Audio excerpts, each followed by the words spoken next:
Another episode at DawdleLive, and today I've got Susmit joining us. And before we go to the topics that we have, to discuss in this session, would like to give a formal introduction about him. He's a seasoned technology and digital transformation leader with extensive experience driving enterprise-wide IT strategy across global organization. He's currently the chief technology officer at Kaimed, where he leads end-to-end digital and IT transformation initiatives with a prior leadership roles at Coca-Cola Company, Hindustan, Coca-Cola and Reckitt, he has successfully delivered large-scale ERP, cloud, and supply chain transformation projects across multiple countries, combining a strategic vision with execution excellence. Welcome you, Sushmit. Thank you so much for joining us. Thank you, Rishikesh, for that introduction. It's my pleasure being here, and I hope that we will have that meaningful discussion ahead. Yes, we will have a very meaningful discussion, Sushmit. And Yeah, ये go बाल ahead. कब से white हो गया? बाल कब से white हुआ है? So, Bal, so this is all experience, Rishikesh. Initially, whenever I was working with the top leaders across that industries and across the company, so whenever you are going, so I thought of not giving value until and unless you have a white hair or something like that, right? So, and and all of a sudden, then I realized that it's not worth that at this age, so many hair, white hair. So, and all of a sudden this happened. I think I now realize that it's all about experience, maturity, and that tension. So Yeah. I think those things. Yes. Sushmit, you have led transformation across industries and function, right? From HR to supply chain to enterprise systems. So when you look back, what were some of the defining experiences that shaped how you approach large scale transformation today? So, I think it's almost 22 years, and I am working for the different domains like healthcare, FMCG, CPG, and now I am in pharmaceutical distribution organizations. And feel great to have that opportunity to lead transformation across different business in functions. And if I look back, a few defining experience really shaped how I approach large scale transformations today. So, if you see my career, its career journey is always IT business function, and I never work with a IT organization which is only driven by IT and basically doing the coding and all those things. So I always work in organizations where I have to work with this business team and understand their requirement and then drive those transformations. So firstly, as per my experience, I think transformation must always begin with business value and which is nothing but that what is their requirement, what is their pain point, what I am going to control those things by doing this transformation, how my customer experience journey looks like, and the speed of the decision and speed of the executions. So if I tell you some of that example at my very first initial stage of my career when I was in Baxter and Reckitt, and I had that opportunity to be part of enterprise level IT initiative. And what I observed, the system only create value that help to ease of that operations. So for example, ERP is only, obviously there will be lot of benefits. It's the backbone of that business operations. But if I implement a supply chain automation solution or supply chain planning solution, which will be nothing but that end-to-end supply chain planning. All right. So as an IT team, the success doesn't comes that I have implemented a very good system, right? But that actual that objective or actual that benefit comes if I, for example, improve my forecast accuracy, right? If I improve my inventory optimization, if I improve my fulfillment, if I improve or if I automate my transport planning route optimizations, and those things, if I'm able to, if as an IT team, if as an end-to-end team, as an IT or IT led business or business less IT, if we can able to improve those parameters by enabling the technology, I think that will give you that real value. And then when I move to Coke, I have seen that the large scale transformation is not only a technology program, right? It's like an operating model, right? Which will be like your process, data, people, governance, and so many other things, right? So, for example, SAP. Whenever we are going to do that SAP modernization and supply planning, solution implementation, warehouse automation, and that what saved me is that scale and that operational intensity. It was so vast, right? So when you are supporting that high volume operation across multiple locations, you realize that the transformation is not about that one good or it's a good, not only that good application that how you have developed or how you have executed it, about that redesigning the process flows, changing that user behavior, building the governance around that, and ensuring that execution discipline across that organization. And third one is what I feel is the standardization plays a bigger role in this entire ecosystem, where the goal is not only that uniformity for its own sake, but it's a simplification where where it creates a scale and control. All right. Yes. So, for example, so whenever in Coke itself, whenever we are implementing the robotic process automation for our shared service business, it's not about that just about that efficiency. It's about the standardization. It's about the control. It's about that audibility and freeing out the teams. So what we are planning to do is basically whatever the repetitive task, whether we can able to do that automate through that RPA and transformation and transform that entire process so that it will improve that people efficiency. It will improve my data and it will be improving my governance across that all that functions, right? And fourth thing is what I feel is that adoption, or basically as an IT team, whenever you are implementing the system, so your value or your success criteria or your happiness comes when people started using this, started benefiting the things, right? So to do that, you have to have a strong emphasis on the stakeholders alignment, communications, and capability building and the change management, right? So this is another big learning whenever I was doing the transformation, large scale transformation across all companies. I think every company is doing the transformations, Reckitt, whether it's a Coke, whether it's current company, every company is doing these things, and these are the basic factors which we have to think about. And it gives you the value that end-to-end transformations, how the transformation looks like, right? And last but not the least, whenever you are doing the transformation in those kind of business functions where there are a lot of stakeholders across country or across globe, your credibility also matters, right? So, so that is what basically in my current organization, even I'm telling us, right? All those experience or I can say lessons come together in a most complete way, right?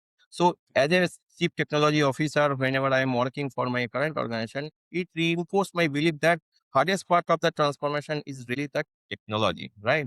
The hardest that is not only the technology, but hardest part is the simplification, reducing the fragmentation, standardizing the master data, aligning the other leaderships, building the confidence, and how you reinforce that transformations across that uh, across that entire organization, that matters, right?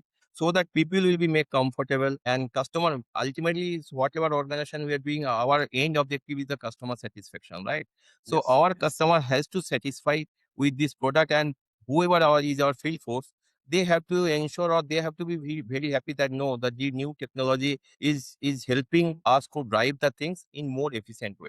And I think is all that combination. It's not only that one combination. It's a all that combinations which enables me or enables as a team to drive that large transformation. Whenever you are working on this kind of organization, your credibility matters, right? Yes. Because whether it's my Backstar, whether it's a Reckitt, and whether it's my current company or whether it's a Coca-Cola, whenever you are working in MNC or Indian company or anywhere, right? I think whenever you are transforming or driving the large scale transformations across India or across organization, your credibility matters. So I believe that the reason I can lead the large scale transformations today is because I have seen this transformation from the multiple lens. It's not only from that IT perspective, right? So I have to see that how it benefits to this end user.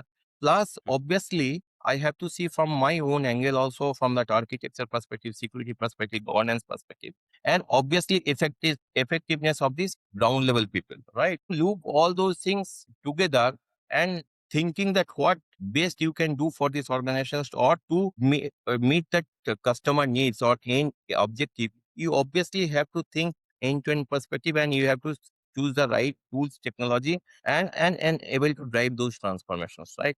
And I think in my recent role, whatever I was doing for Keymed for last 3 years, and I think all those lessons together is playing a more very important, I can say, learning, right?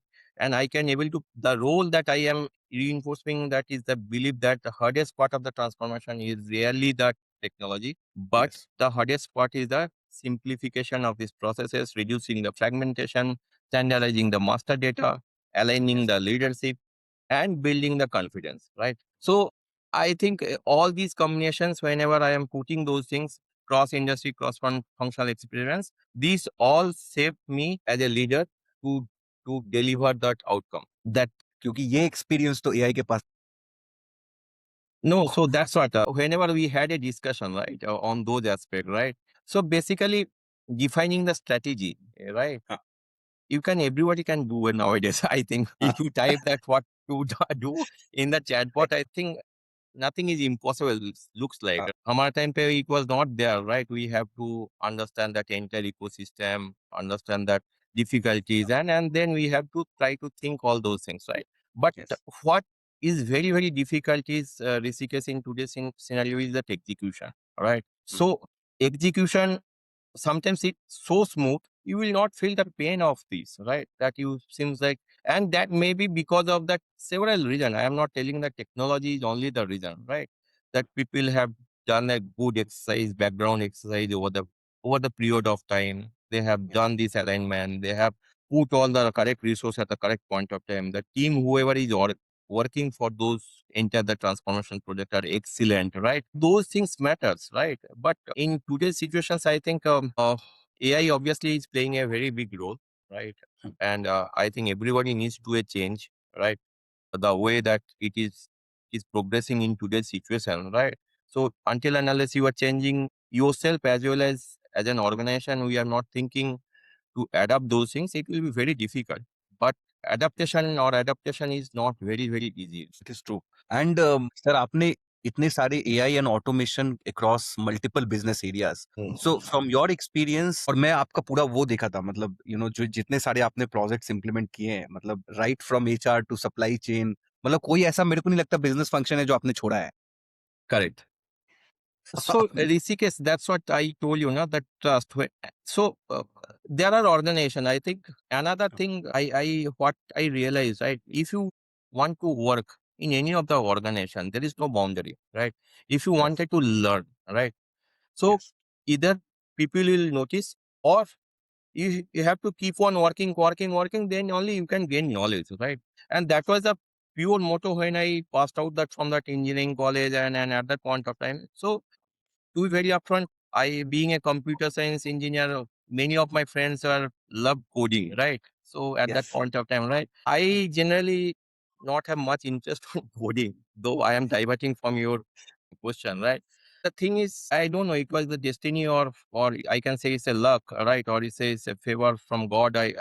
So I move into the business functions where my role has completely changed is a IT enabled business, or I will be part of all those discussions that how to improve the things, how it is directly connected with my end result, right? So Yes. I always work with those kind of functions, and over the period of time, so for example, there is no boundary. I can work anywhere if I have that courage, I have that interest, and I have that learning ability. And I think that is true for everyone. Yes. तो ये जो इतने सारे projects किए हैं sir out of that एक बताइए जहां पे which created the maximum impact and and also wanted to understand that since you have implemented so many AI and automation across various business areas, as per your experience, where do you think organizations are still overestimating the potential of AI and automation? So I will not tell one, or I can try to summarize that what is my experience, right? Because it will be good for that whoever is even whoever is listening or whoever wants to learn something at that point of time, it will be helping them to plan accordingly, right? So as per my experience, I think there are three, I can say three meaningful areas, right? And and that's how I think everybody is planning for, right? Whether it will be a customer facing experience, how to improve my customer facing experience. Always, whenever I join any company, that is the primary motto. To either you sell or you have to support to sell, right? This is how that moves. So you have to increase your customer support, customer facing experience. And second thing is basically you have to how to support your back office operations, right? Which is kind of a repetitive task to enable my that customer service. right? And third one is basically that how you are taking that decision, right? Quick decision. And I think those things, I think I and other automations also playing a big role in today's situation. So first area of what I have seen is a strong impact wherever there is a repetitive, rule-based, high-volume backend processes, right? So I think as I mentioned in my previous discussions also, so whenever we are trying to implement that RPA solution for our sales service, because we had established our sales service, there are a lot of backend function, we moved to the sales service operations, and it was kind of a repetitive job, right? It's being created for 100 locations, right?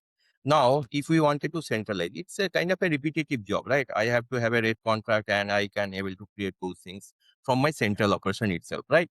So, and how to make it more efficient and how you have to define these things, there will be minimal error, right? So perfections and efficiency both matters in kind of any kind of your back office operations, right? So whenever you are implementing RPA, the reason was that we are not only trying to implement this, basically move away from this manual task and all those things. We have to have that understanding that all those activities that we are doing, there is a clear process logic, right? Until unless there is a clear process logic, you have to keep on tweaking that RPA solutions here and there, and it will be not giving you so much efficiency, right? Low tolerance for the manual error and strong need for speed and audibility, right? Because speed matters, all right? In those environment, automation is not just to reduce effort, it also improved process consistency and delivered significant operational efficiency. All right. Correct. Second thing is where I have seen that you are talking that your HR and other business function and that decision support, yes, thing, right? Where AI matters. So even to be very upfront, in Coke, we have started this kind of AI journey almost 10 years back, right? Where it was not so much basically free to use, free to learn. We have to build that model. We have to do a lot of coding and all those things, right? So in those cases where AI is basically improve that enterprise visibility for decision and customer function. So first thing what we thought of is basic thing, right? If you open at that point of time, if you open any website, there is a just like a small window chat support. How may I help you? Right? Something like that, right? So we thought of whether that will be enough for us or not. That was the thinking at that point of time. Everybody is doing whether we can able to do something like that. Whenever somebody opens our website or any page, it will just open a chat support, right? But we thought it will not only gives that the benefit that we are trying to look into, right? At that point of time. So how to enable that chatbot to our salesman or to our customer, basically the salesman who are going to the ground, because Coke Met, there are a lot of salesmen who are basically taking that order based on your previous history, based on that inventory positions, based on the cooler visibility and all those things. There are multiple parameters, right? And at that point of time, if we can enable those people with that correct data and with the live data, right? Data, basically at that point of time, it was very difficult to provide that live data to those salesmen, right? Because data is huge, there are so many applications, so many channels and all those things. Always it will be day minus one, but day minus one will help you some of the things. But if I can give the live projections, it will be more benefit, right? So we enable the chatbot in such a way that salesman can able to see that actual current stock, near real time stocks, maybe 5 minutes, 10 minutes, where taking that order. All right. They can instantly raise a request for anything, stocks, and if customer is asking for the returns, they can place the returns and immediately there will be a ticket raised. All right. They can also see the ticket kind of things. So those kind of workflow we try to build, right, at that point of time. They can see that cooler.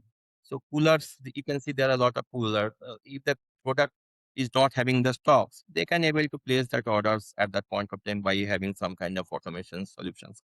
So those things are enable those that ground level team at that point of time to execute faster and taking the decision faster, right? Plus, there are a lot of HR related use case, like if I wanted to see my policies, I wanted to raise the leave request and all those things. So those things are backend integrated and you can able to easily do. You don't need to log in, come to office and all those things. So those automations plays a clear role in the terms of efficiency and in terms of customer satisfactions, right? And third area is our internal, right? Obviously, there will be a back office, there will be a supply chain and all those things, right?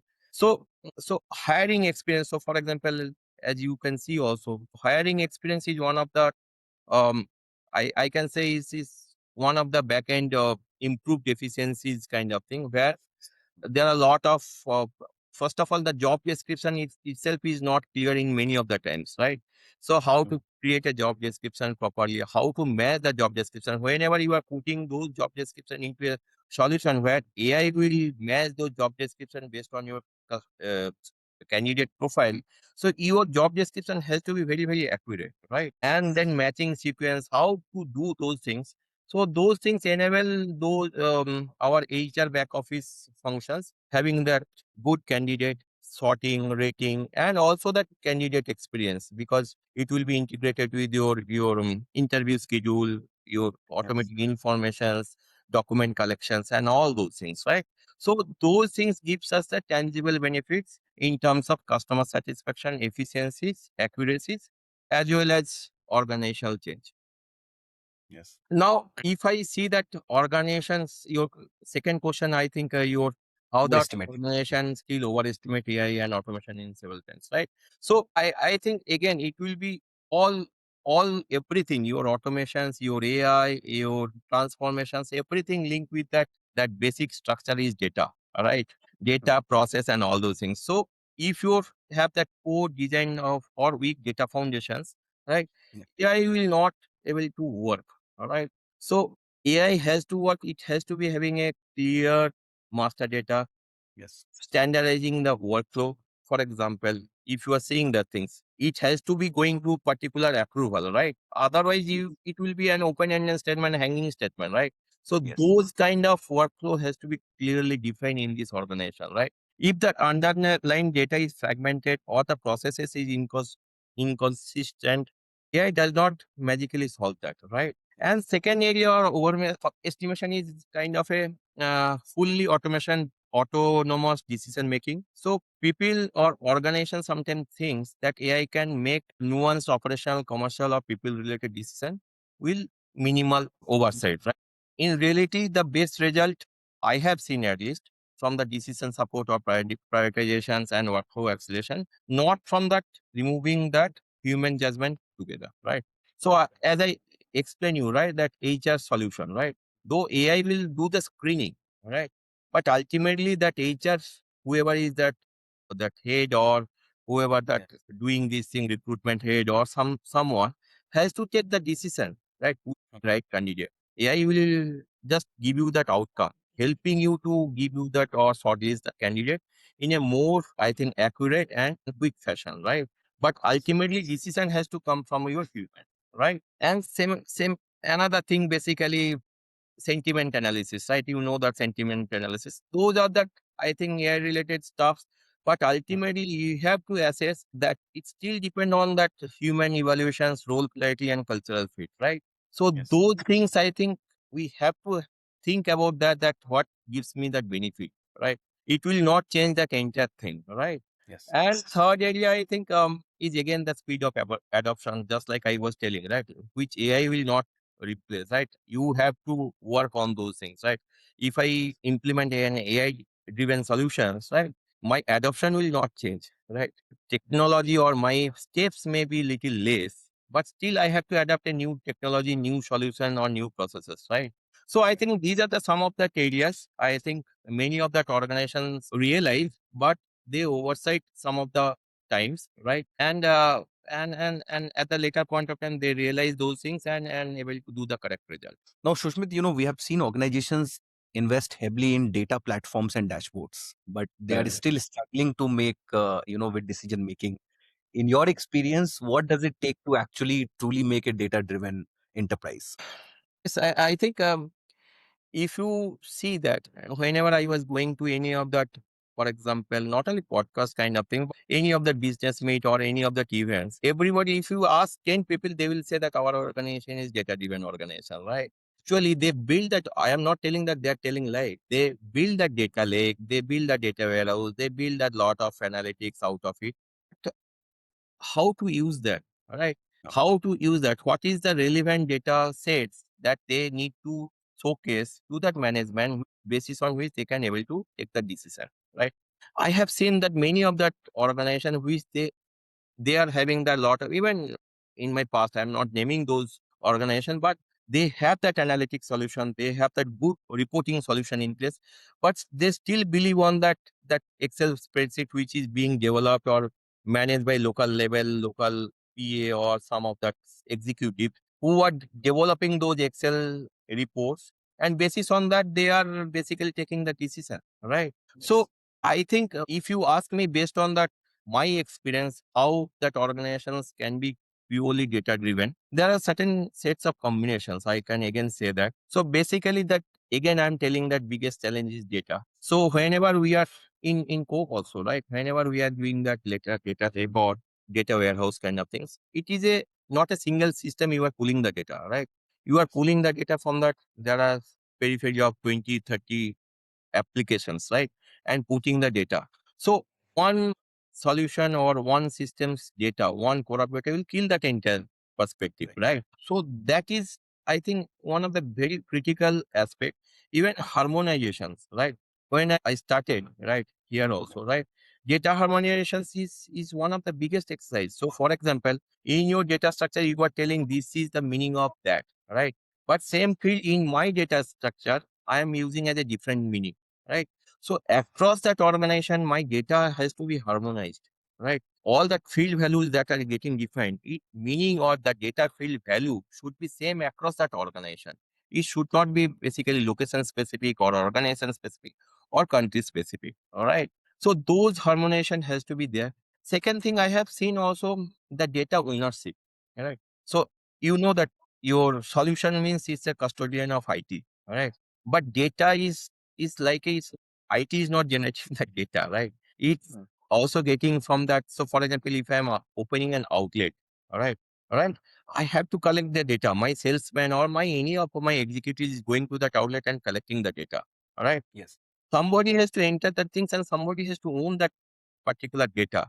All right. If my drug license is, for example, any of the pharmaceutical industry, drug license for this outlet is very crucial. Right. Yes. Now, if you are entering the wrong drug license, all right, I know that until unless you are getting caught by someone, it will not be a very big deal, right? Because until unless it's active, something active is okay, right?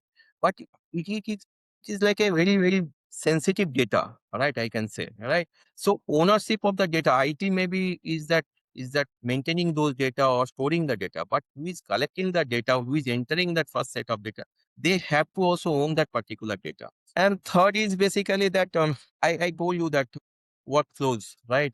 So basically decision making workflows, right? Whenever I am building any dashboards or any decision making forums or review cadence, right? So basically you have to start opening those analytics dashboard, right? So change has to come from that or drive driven from that top level.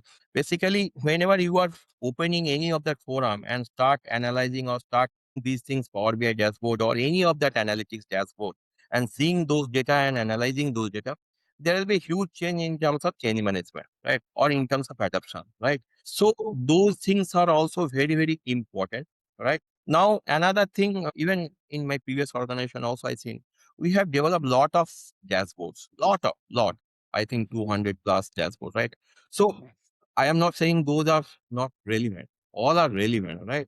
But what what which dashboard is giving you that basically that pointer to why kind of things. That's why even you can see that the reporting structure or getting changed drastically, right? Instead of having a static, you are going to a dynamic. Instead of having that basically predefined, you are also going to having the predictive kind of thing. If this, then what is the reason behind that, right?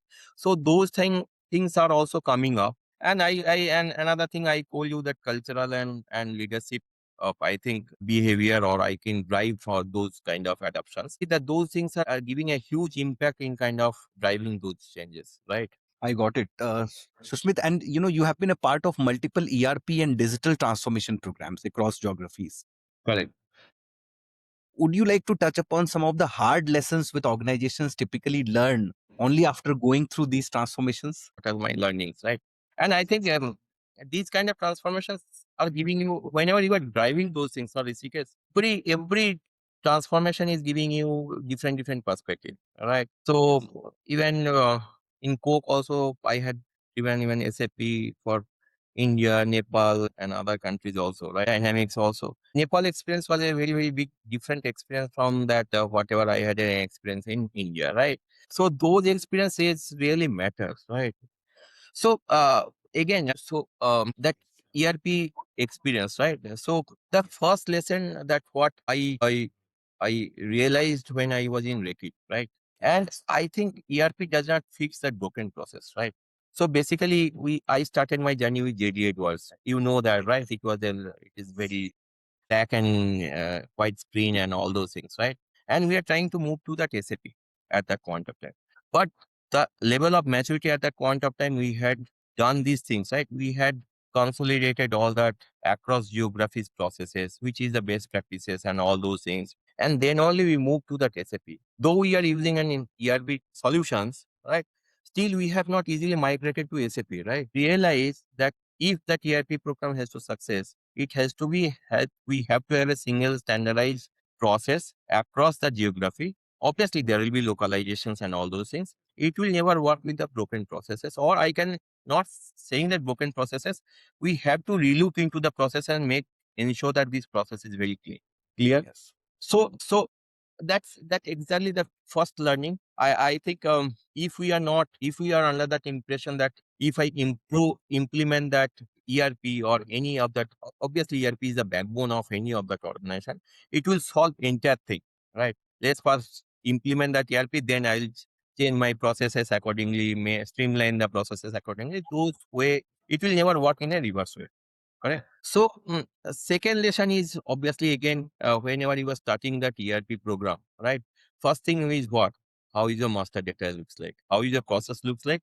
How you are going to a new processes, right? So, master Yes. data, again, I am talking the master data again and again and again. So, it's basically master data has to be clean, right? Master data, all that master data parameters has to be standardized, right? Whatever additional master data I need to transform these things, I need to assess that, I need to collect that, because many of that organization does not able to assess that how much time I need to correct these things. They are thinking with that span of that ERP implementation, it can be corrected. But generally speaking, it took longer time if you don't have the centralized master data or standardized master data across that organization, right? Third lesson, I think it's it's always I told you na that local expectation. It's local expectation. I cannot standardize that entire globe process, right? I cannot standardize my entire organization process, right? Basically, there will be localizations, right? For example, if I implement in Coke or in a Rekit also, right? Any SAP implementation or Dynamics implementation or any implementation, right? There will be some local specific requirement in India, taxation, your pricing, and all those the way that it happens. So localizations requirement are there, right? So whenever, and the beauty is people are understand those local experience, local expectation. But think from a perspective, whenever you are starting this ERP journey, right? Yes. Sometimes you never estimate that how much localizations it will be, right? It is very difficult to estimate that. So looks like it is very clean process, clean implementation, standard implementation, 5% customizations and all those things. But whenever you are going into the deep, all right, it took a longer and there are a lot of surprises. And that happens, right? I'm not blaming anyone, that happened, right? So, and that kind of things, I think, majorly it happens basically whenever you are implementing in multi-site or multi-organization. If you have a single site and a single thing, see, this kind of situation never happens. But whenever you are happening, because for example, if I started designing or started explaining the process of how Malaysia works, or Malaysia people defines that how India works, they may give the 90% or 95% accurate, right? But 5% become is the challenge, right? That only comes whenever you started discussing, evaluating, seeing the processes and doing that.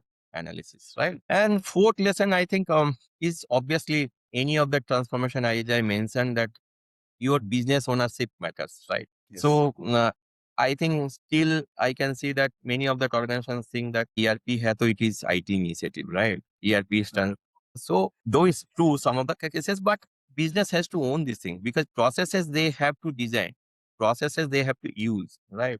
IT is just like enabler. Obviously, IT will support those processes, ensure that whenever process has been mapped, it has to come as per your expectation, but they have to own the processes, right? And the successful programs, whenever it happens, it's basically, I can see that whenever there are a lot of business involvement in those things, and they are defining that well-defined processes, they are putting the right resources at the right point of time. Because whenever we had implemented in SAP in Co, right, there are a lot of business involvement. Obviously, business people, stakeholder involvement, and IT stakeholder involvement, and they work hands in hand, hands on hand, right? Everybody is defining processes. One solution has been developed that they are doing the testing. If that outcomes, it's a repetitive process sometimes, right? So those things are very, very essential, right? And I think another thing is once it's implementation, and after implementation is also another biggest challenge, right? How you are come back on that issues, right? How much testing you are doing, there will be issue, right? Whether it will be a technical issue, whether it will be a process gap, or whether it will be an adoption issue or change management issue or communication issue, right? So there will be certain issue, right? The post go live phase is very, very, very, very essential, and that defines whether you own that battle or you lost that battle.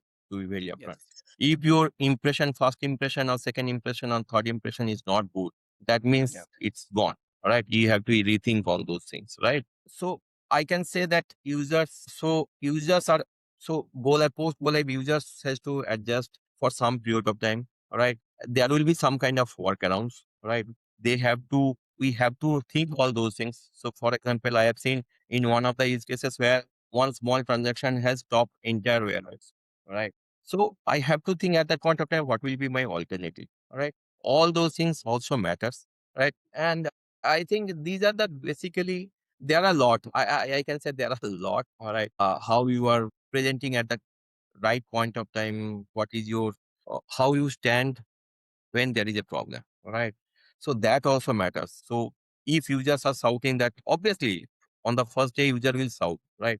You have to stand strong, right? You have to give them the confidence, right? There are a lot of things. So I think that's all. Majorly, these are the things. Like you covered it pretty well, sir. Like now the last one is that as a technology as technology and business continue to evolve rapidly, what kind of leadership mindset is required today to successfully drive transformation? I think leadership also changing. I think the way that technology is changing and the situation is changing, I think it's very difficult. But at least I can share my experience. All right. So I think the way that technology and business, I think you can see the number of startups, the way that it is being raised every day. There are a lot of startups, and there are a lot of technologies being coming up, and all those things, right? So you have to focus. I think every leader has to focus on the delivery, focus on control and operational stability, right? These are the very, very critical thing, though these are basic thing, right? These are the basic thing, right? But you don't need to overlook all those things, right? So now, as per my experience, anyway, I mentioned that shift is that it will be business first, right? Obviously, as I mentioned, right? It will be not the technology first. So if I'm part of this organization, if my sales is getting stopped for any reason, it will be obviously my first priority, right? And how to support these things, right? So so as a leader, you have to think in terms of growth, resilience, operation efficiency, decision making ability, and all those things. So you don't need to just think on the system projects. Some of the people are only thinking, "Arey, mera project delay ho." But what is getting impact in my business, right? Because sometimes you remember that 10 years back, one project timelines will be 1 year, right? Now think from a perspective, if I implement one solution for an year, by the end of the year, that solution is getting obsolete some of the times, right? In nowadays, right? That technology is evolving so fast or so rapid, right? So we have to be very, very agile at this point of time, right? Very, very agile, right? Whether it's an AI ML or any cloud platform or any automation security, digital operating model, we have to be stay curious and continuously refresh ourselves, our learning. All right. And we have to think that what makes me different. All right. That is more important, because if I believe learning agility not about the keeping up the technology trend, right? It is also about that how quickly I can unlearn my assumptions, right? So to be very upfront, whatever I was thinking, it's not possible. In nowadays, it's possible, right? Yes. It is very much possible, right? So that I think in today's situations, transformation often requires more, I think, iterative thinking, right? More experimentation and more cross-functional collaboration, right? You have to keep on iterating to excel, right? To have that more correct result, right? And third operation is between that, balancing the transformations with that operation trust, right? As I mentioned, right? Trust is also important in this kind of organization. Obviously, every organization trust is important, right? But whenever you are directly working with a business stakeholder as an enabler, right? Your trust matter. Whatever you are telling, that has to happen, right? So many leaders talk about innovation, but in real enterprise transformations only succeed when the business trusts that basic will remain stable. Yes. Right? It will be an add-on. It will give me more efficiency, right? So, so I think that is uh, that trust that you have to build, right? And I believe in modern transformation leader must be able to drive innovation without compromising the control, resilience, security, compliance, and performance. Right. In high impact leadership today is, I think, not only that innovation. Obviously, innovation you have to keep on innovating so that your processes you can execute it maybe faster, but have to have a control. I have to have a backup. Right. And I think another thing is fourth one, I think, is that I can say system mindset. I think has to leader has to see the complete organization as an interconnected thing, right? If I only see that IT, right, I may not able to succeed, or I may not able to drive those things properly. I have to see that organization as a whole. That's why one of my boss always ask me, right? Susmit, whatever you told, it has to be my customer centric. My customer has to get benefited. If it is my backend operation, it is the internal thing I can able to manage. But if my customer is getting affected with these things, right, it will never be able to implement. You will never be able to succeed, right? So whenever you are implementing all those things, you have to have a 360 degrees view, right? What I'm driving, what business benefit. Because whenever you are talking or implementing any of the transformations, you as an IT or as a change management agent or as a transformation leader, right? You always have to talk in different languages, right? So for example, I am talking to my boss as a CEO on their whatever that on a very few strategic point, right? Now, whenever I'm talking to the customer, I cannot talk in that fashion, right? I have to talk to them on their benefit, right? What benefit they're getting, right? And same for the vendor, right? I have to talk to them that this is the benefit that you are going to get, right? So this is kind of an organization level thinking, all right? And another one is obviously people, right? You have to have the good people around you. You have to have a trust. You have to keep on thinking that how can I, with this kind of rapid, fast-paced technology transformation, how can I evolve my people to make them relevant, keep on learning and all those things. And in terms of building a high impact team, I think one thing I learned is transparency, right? Whenever you are talking to your team, it has to be transparent. Obviously, you have to have a clarity, empowerment, and I mentioned capability building and all those things, right? So, with this environment, teams need to know very majorly three things, as I understand. One is what matters most, right? That objective. So, for example, when I was talking to developer, right? If I tell them that you have to just develop this one, this is what you are thinking. You are translating your thinking. But if you are telling them what is the problem, what you wanted to achieve, then he will also think Yes. that in his own way. And I think that will give you a better outcome. All right. Second thing is how success to be measured, right? I have developed something. There will be certain parameters. This is my success criteria, ROI criteria, success criteria defined, right? And where they have authority to act. So just like I was telling you, right? If I ask them to be part of that discussions, Yes. they will feel them like they are the part of this discussion, they are part of this transformation, they are owning these things. If you are just talking like they will never feel that. So I think these are the 2 3 things I always try to maintain these things, their growth, their learning curves, give them the free hand to do some of the things. All right. And I think that works. Thank you so much, Sushmit, for explaining us such succinctly the thought process that goes behind digital transformation, and also taking so many examples, explaining us how important is alignment, integration, removing fragmentation, along with technology, which is so much important for digital transformation. Thank you so much, Sushmit, for joining us and sharing your It's, insight. it's my pleasure, Rishikesh, to be part of this discussion, and happy that I'm not sure that whether it will give any value additions to the large audience, right? Uh, because जो आपने discuss किया है सुष्मित, उसमें सबसे बढ़िया बात यह है कि आपने बहुत ही ज्यादा प्रैक्टिकल तरीके से बताया, मतलब लाइक, और ऐसा बहुत ही कम पॉडकास्ट हमने किया है जिसमें इतने प्रैक्टिकल तरीके से किसी लीडर ने समझाया है कि डिजिटल ट्रांसफॉर्मेशन के पीछे See, things are simple. Looks like everybody is, if you see that in today's situation, everybody is doing the digital transformations because subject is so vast, right? But there is no point of getting into complicacy. Obviously, in life, real life, there are a lot of complicacy, right? So if I go into the details of the complicacy, so it will be never ending story, right? And each and every, I believe every person will have their own experience, right? And yes, if you have that transformation, at least see the transformation or work the transformation in a very detailed way, right?